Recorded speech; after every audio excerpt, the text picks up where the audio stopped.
Voice of Indonesia. RRI Service Voice of Indonesia dari Indonesia untuk Dunia. Saya Stefanus, presenter Voice of Indonesia. Hari ini saya ada di Bandung dan saya sedang bersama dengan ahli geografi dan juga toponymi Bapak T. Bahtiar. Iya. Dan kita akan membicarakan satu hal yang mencengangkan ternyata. Kita taunya Bandung itu tempat yang enak buat ke villa, enak buat jalan-jalan, kulineran. Tapi ternyata Bandung itu ada sisi lain yang sebenarnya setiap hari kita lihat tapi kita nggak sadar. Dan ini kan belakangan ini Pak viral sekali di media sosial, YouTube, Instagram, TikTok mengenai dulunya Bandung itu adalah Danau Purba. Tapi sebenarnya sejak kapan Pak Bapak meneliti tentang ini dan sejak kapan Bapak menemukannya? Iya. Jadi saya lebih intens tahun 2000-an ya, 2001, 2002. Sebetulnya peta zaman kolonial sudah ada dasar untuk kita tindak lanjuti. Batas-batasnya sudah ada secara umum dan lebih saya detilkan ya 2004 lah. Sudah mulai didetilkan garis tinggi muka airnya itu kan di ketinggian 725 meter DPL.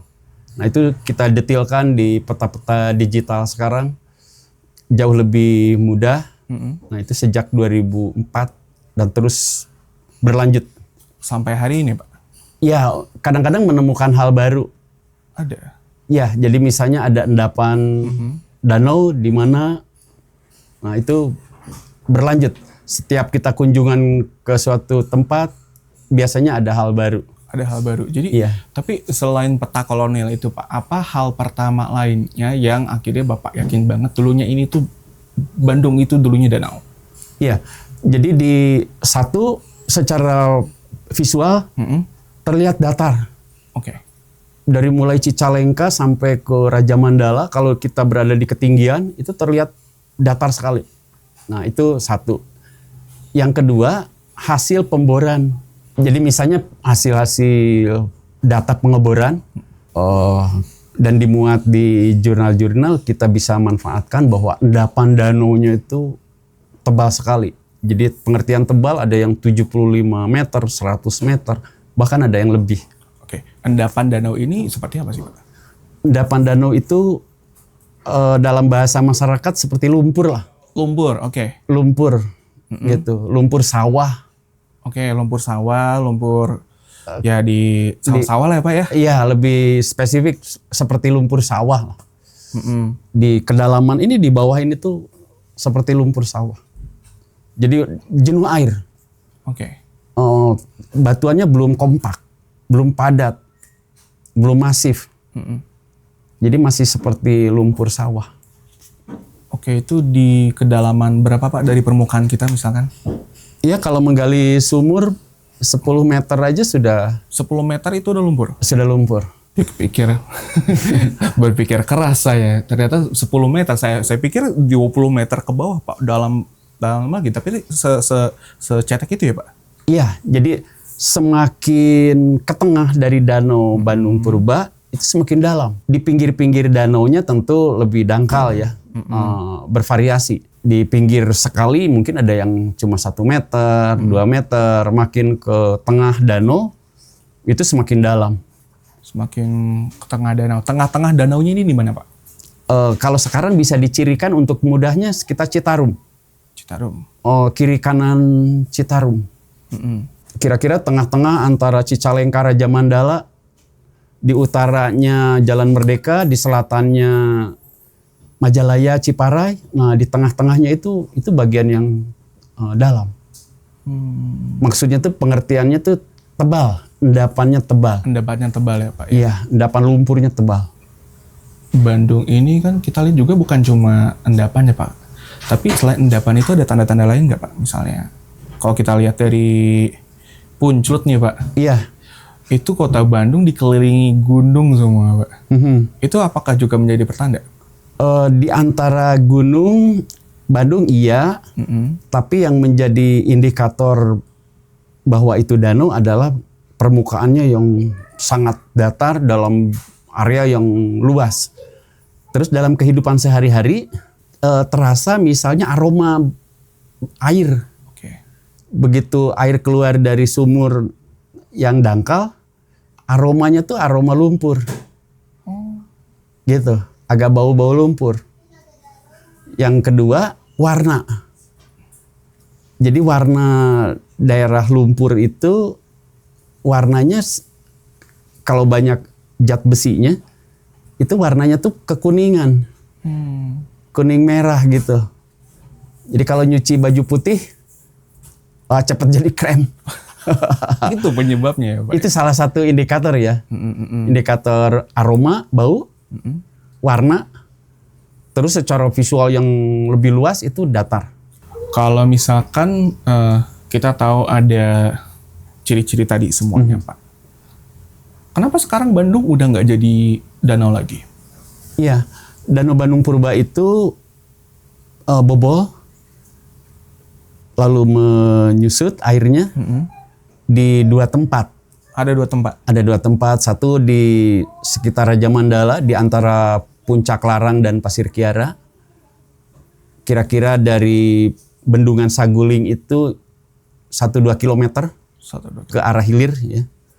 Yang kedua di Nanjung, di nama tempatnya Curug Jompong, yang sekarang dibuat terowongan kembar di sana. Jadi 2, satu di sebelah hilir dari Saguling, yang kedua di daerah Nanjung itu, di Curug Jompong. Jadi mulailah air mengalir di kedua tempat itu sejak 16.000 tahun yang lalu. 16.000 tahun yang lalu? Iya, 16.000 tahun yang lalu. Mulai menyusut dan tentu tidak langsung kering, menyisakan rawa-rawa, lahan basah gitu. Lahan basah itu berlumpur ya Pak? Iya, jadi berupa genangan air. Genangan air di berbagai tempat yang dalam bahasa Sunda namanya ranca. Oh, rawa, ranca ya. Makanya ada ranca ekek, ranca upas.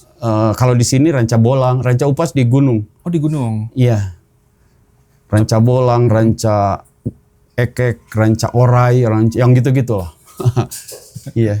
Itu sebagai ciri bahwa ketika manusia datang ke kawasan itu masih banyak berupa rawa. Oke. Jadi memang dari dulu tuh udah kelihatan oleh masyarakat juga ya Pak ya? Iya, karena visual ya. Visualnya udah ada. Kemudian ada catatan dari zaman Belanda ya Pak ya? Iya, betul. Oke. Dan tentang dampaknya terhadap kehidupan masyarakat di Bandung sekarang Pak? Iya, jadi pada masa lalu orang nggak ngeh bahwa tinggal di atas bekas Danau Bandung Purba itu dianggap tidak perlu perhatian khusus. Setelah ada kejadian-kejadian di berbagai tempat, terutama yang diakibatkan oleh gempa, lalu muncul studi-studi yang lebih mendalam, ternyata kalau terjadi gempa di daerah yang batuannya masih lunak, masih jenuh air, itu dampaknya dahsyat banget. Ya salah satunya kan contohnya Bandung. Jadi sementara itu di seputar Bandung itu banyak sekali garis-garis sesar, baik di utara, di selatan, di timur, di barat itu dikelilingi. Yang sudah diteliti rinci sesar Lembang. Sesar Lembang. Yang baru diteliti secara rinci ya, secara rinci. Yang lain baru garis-garisnya aja diketahui dan itu menjadi sumber gempa yang nyata dan masih aktif. Jadi itulah yang perlu kewaspadaan kita, perlu melakukan mitigasi. Bila terjadi gempa, akan terjadi pembesaran kekuatan gempa.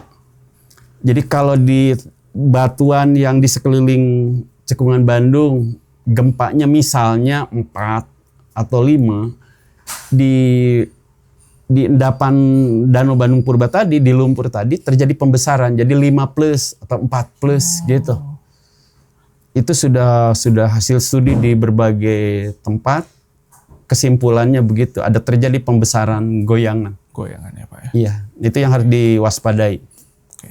Dan pendengar, di sini Pak Batir ini udah menyediakan satu peta besar ya. Iya. Ini tentang Danau Bandung Purba. Biar pendengar juga bisa lihat nih, bisa lihat di YouTube seperti apa. Saya izin buka ya Pak ya. Iya. Ini di sini ada peta besar sekali. Oke.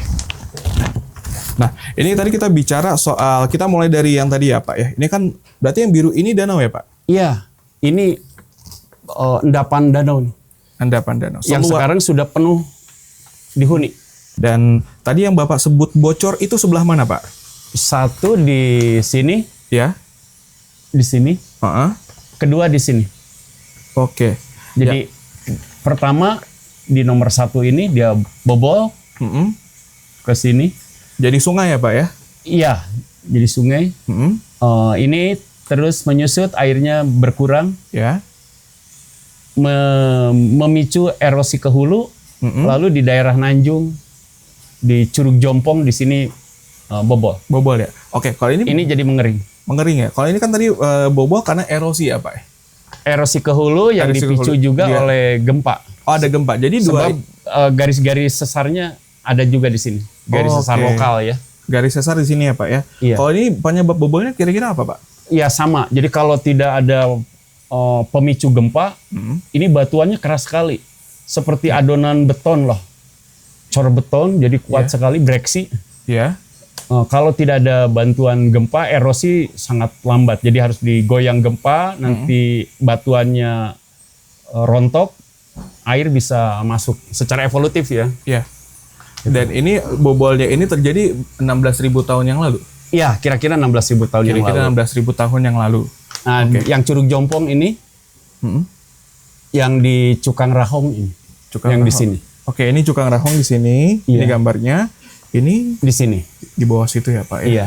Oke, tadi kita udah bahas mengenai bocornya ada di mana, ada 2 titik di sini. Dan tadi kan Bapak juga nyebut soal dari tentang danau ini kita menemukan fakta tentang beberapa sesar ya Pak ya. Dan yang Bapak bilang paling banyak studinya sekarang ini baru sesar Lembang Pak. Betul. Itu di mana? Dari sini memanjang ke sini, lalu menurun Oke. sampai pada larang ya sama sini. Mm-mm. Ini bentangannya menurut Pak Mudrik, Hah? menurut Pak Mudrik panjangnya itu 29 km. Panjangnya 29 km. Iya, panjang garis sesarnya ya. Dari mulai Gunung Palasari Palasari. sampai Parongpong, Cisarua, lalu menurun ke arah Padalarang. Seluas itu ya Pak ya. Iya, sepanjang itu. Sepanjang itu dan keberadaan sesar Lembang ini tadi kan terkait dengan gempa. Potensinya seperti apa Pak? Iya, jadi menurut hasil penelitian ada beberapa skenario penuh dengan panjang segini bisa mengakibatkan gempa yang cukup besar, bisa sampai 6. Dan bila skenario terjadi, dampaknya ke yang biru ini. Karena terjadi pembesaran. Oke. Pembesaran goyangan. Oke, Jadi kalau di sini misalnya 6, di sini pasti 6 plus. lebih dari 6. Iya. Gitu, karena batuannya masih lunak. Karena batuannya masih lunak dan Iya, dan jenuh air. jenuh air ya. Iya. Dan kalau kita boleh angkat sedikit petanya ini di bawah sini tuh ada ini ya Pak ya. Ini yang Bapak sebut sebagai endapannya ya. Iya, jadi yang awalnya sebelum meletus, jadi Gunung Sunda itu meletus 105.000 tahun yang lalu. Yang menyebabkan terbendungnya Citarum. Oke. Morfologi dasar cekungan Bandung itu begini. Ada punggungan, ada lembah, ada bukit, ada puncak bukit, begini. Lalu setelah sungai terbendung oleh material letusan Gunung Sunda 105.000 tahun yang lalu, jadi danau. Nah, selama jadi danau inilah mengendap berbagai endapan di sini. Oke. Endapan digoyang air, lama-lama jadi datar, dan endapannya melebihi puncak-puncak bukit awal. Jadi kalau ada bukit begitu, dia udah di atas puncak bukit itu. Iya. Jadi berapa lama Danau Bandung Purba itu tergenang adalah letusan Gunung Sunda 105.000 tahun yang lalu, bobolnya 16.000 tahun yang lalu. Jadi hampir 90.000 tahun ini tergenang. hampir 90.000 tahun. Jadi wajar kalau endapan danaunya tebal sekali. Tebal sekali ya. Ada yang sampai 100 meter lebih. Ada sampai 100 meter lebih. Iya. Jadi di daerah-daerah yang tengah ini ada yang lebih. Karena ini yang paling dalam di tengah sini ya Pak ya. Iya, betul. Waduh. Kok bilang waduh ya ngelihatnya. Kalau sekarang kira-kira sepanjang aliran Citarum lah. Sepanjang aliran. Untuk mudahnya ya. Untuk mudahnya. Dan turunin aja Pak. Kita pegal juga nih. Iya. Ke atas. Nah, tadi kan ada gempa. Kemudian di sini ada endapan lumpur di bawah tanah, Pak. Betul. Kalau misalkan kita agak ekstrim ngomongnya, Pak ya. Sebenarnya Bandung ini, Pak, itu sebaiknya tetap dihuni atau enggak sih, Pak? Tidak masalah dihuni aja, tapi dengan kewaspadaan, Oke. dengan mitigasi. Dengan mitigasi. Jadi misalnya, karena sudah ada ya, yang belum harus konstruksinya jelas harus tahan gempa. Dengan konstruksi tahan gempa itu lebih bagus. Nah kalau yang sudah ngebangun sekarang di daerah yang bahaya, berarti harus ada jadi ada audit, ada uji forensik gedung. Oke. Nah jadi misalnya gedung apa yang perlu diuji forensik gedungnya adalah satu gedung-gedung pemerintahan, yang kedua rumah sakit, 3 sekolah, rumah ibadah, ya tentu dan perumahan masyarakat ya. Jadi pertama fasilitas publik ya Pak ya? Fasilitas publik. Paling penting rumah sakit dan sekolah. Karena tempat ngumpulnya banyak orang. Oke, jadi tadi dengan mitigasi tadi utamanya adalah untuk tempat-tempat fasilitas publik ya, sekolah, rumah sakit, rumah ibadah, dan kemudian di pemerintahannya Pak ya. Iya. Dan jalan tol itu penting mitigasinya. Misalnya begini, ketika kecepatan 60 sampai 80 km per jam, lalu terjadi gempa, turun 20 cm aja. Wah, dampaknya kan besar. Ketika kecepatan tinggi dalam waktu yang singkat ada bagian yang turun, wah bisa berloncatan itu. Jadi harus ada simulasi-simulasi kendaraan, kecepatan dan goyangan. Oke. Dampaknya apa dan apa yang harus dilakukan. Dan hasil penelitian Bapak ini dan juga teman-teman Bapak juga, sejawat-sejawat Bapak yang sudah merasakan penelitian ini. Iya. Pihak-pihak mana aja Pak yang udah mempelajari dan kemudian melakukan pengujian keamanan berdasarkan hasil yang Bapak punya? Oh iya. Jadi kalau untuk penelitian dasarnya para ahli geologi ya, para ahli geologi sudah melakukan itu paling tidak di Sesar Lembang. Ditindaklanjuti oleh PUPR. Bagaimana membuat konstruksi tahan gempa, dan itu berlaku untuk Indonesia. Seluruh Indonesia? Iya, untuk Indonesia. Mereka sudah studi-studi kegempaan di seluruh Indonesia dan apa yang harus dilakukan konstruksi untuk tahan gempa itu. Karena Bapak nyebut harus di seluruh Indonesia ya Pak. Saya penasaran nih. Selain di yang kan Bapak melakukan penelitian untuk di Bandung. Iya. Tapi tempat-tempat lain di Indonesia ada nggak sih Pak yang sama seperti ini? Wah, banyak banget. Banyak Pak. Banyak banget. Jadi karena Indonesia itu sangat dinamis secara alam. Oke. Sangat dinamis. Jadi Indonesia itu dihimpit oleh 2 kekuatan besar tektonik. Dihimpit.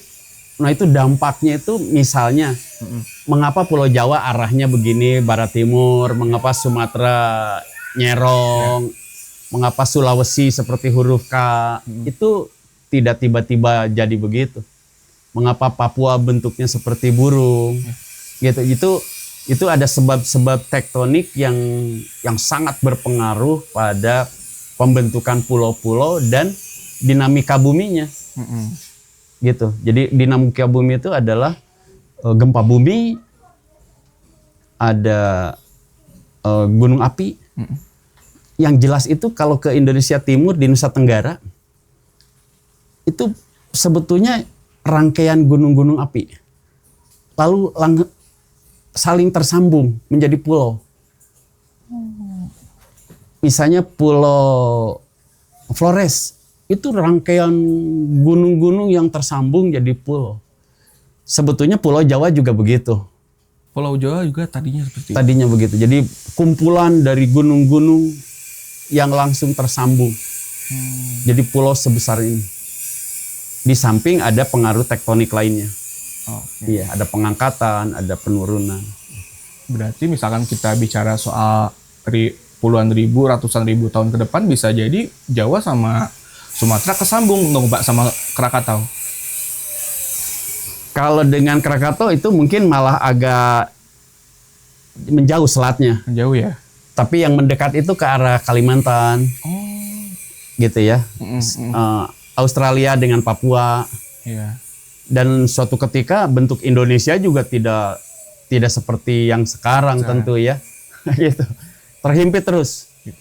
Dengan kecepatan 6-7 cm per tahun. 6-7 cm per tahun ya. Jadi bisa diproyeksikan berapa juta tahun lagi kita kehimpit.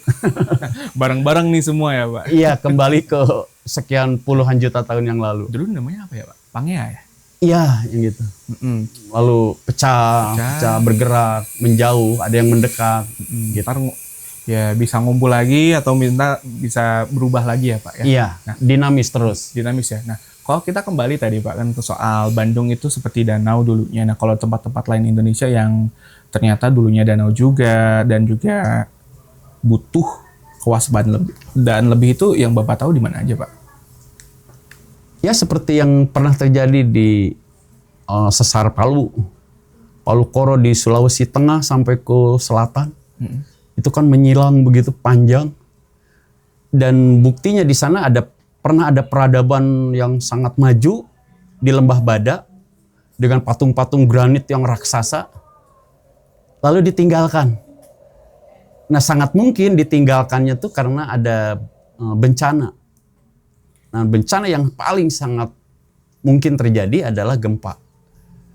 Terbukti beberapa waktu yang lalu di Poso ya, ada likuifaksi, ada. Gitu. Iya. Dan kalau dulu kan kita zaman kerajaan kan orang masih dikit ya Pak ya.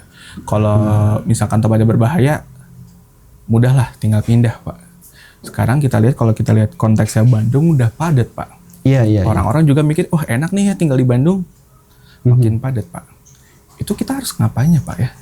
Iya, jadi yang pertama harus tahu sebelum gempa terjadi, yaitu tadi konstruksi bangunan.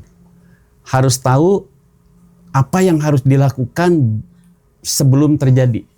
Misalnya di pinggir tempat tidur ada senter, kalau malam tahu kalau terjadi gempa harus mematikan kompor, mematikan pusat listrik, dimatikan. Terus kalau ada gempa dari sebelumnya sudah dilatih harus melindungi diri, harus pada posisi di rumah di mana bila tidak mungkin keluar. Itu harus dilatihkan secara berulang-ulang sampai dia refleks. Bila terjadi sesuatu sudah tidak mikir lagi. Otomatis ya? Otomatis. Yang kedua setelah dia mengetahui misalnya tinggal di daerah padat. Gang itu kemana nih rutenya? Nah dia harus sudah hafal sambil merem aja udah harusnya udah tahu gitu ya. Nggak apa-apa. Terus kalau sudah terjadi, ketika kita di mall misalnya, mall seluas itu apa yang harus kita lakukan bila sedang berbelanja di mall? Yang mungkin nanti rak barangnya akan terbanting-banting. Kita harus pada posisi mana? Diam. Selalu dinasihatkan bila terjadi gempa jangan turun pakai lift gitu ya. Bagaimana kalau sudah di dalam? Nah, itu harus tahu. Ada juga ya. Jadi begitu masuk ke dalam lift lalu terjadi gempa, terjadi goyangan, kita harus segera jongkok misalnya gitu ya. Memijit semua nomor. Mana aja yang duluan terbuka itu kita keluar. Kalau tidak keluar-keluar, pijit yang tanda bel. Intercom yang bahaya. Dipijit itu nanti ada komunikasi dengan bagian keamanan gedung. Lalu dia akan bertindak. Jadi jangan ngegedor-gedor lift karena habis tenaga. fasilitasnya sudah ada, cuma orang belum banyak yang tahu bagaimana arti dari simbol-simbol yang ada di dalam lift. Oke. Itu baru yang dalam lift aja, Pak. Iya. Dan kita kan tahu nih, ini di YouTube di mana udah ada banyak, Pak. Udah viral di mana-mana. Buat Bapak sendiri, Pak, sebagai pakar, orang kita tuh udah peduli nggak sih, Pak, sama fakta-fakta ini? Atau cuma wah abis nonton abis itu ya udah aja gitu, Pak? Iya, jadi sebetulnya perlu tindak lanjut ya.